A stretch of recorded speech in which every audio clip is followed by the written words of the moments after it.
రాత్రి 2 గంటల సమయంలో చంద్రశేఖరేంద్ర సరస్వతి ఏకాంతంలో అమ్మవారిని ధ్యానం చేస్తున్నారు. ధ్యానం చేస్తుండగా మీరు నమ్మండి నమ్మపోండి, నేను అబద్ధం చెప్పాననుకుంటే కాంచీ పీఠ చరిత్ర చదవండి. అమ్మవారు వచ్చి చంద్రశేఖరేంద్ర సరస్వతి స్వామి వారి భుజం మీద చెయ్యి వేసి తట్టి పిలిచింది.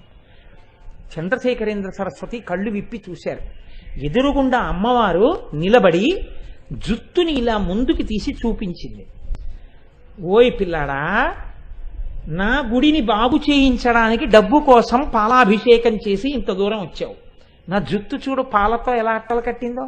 ఇలా ఎప్పుడైనా ఉందా నా జుత్తు? తొందరగా వచ్చి అభిషేకం చెయ్యవా?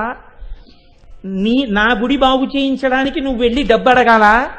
నన్ను అడిగితే నేను ఇవ్వనా అంది.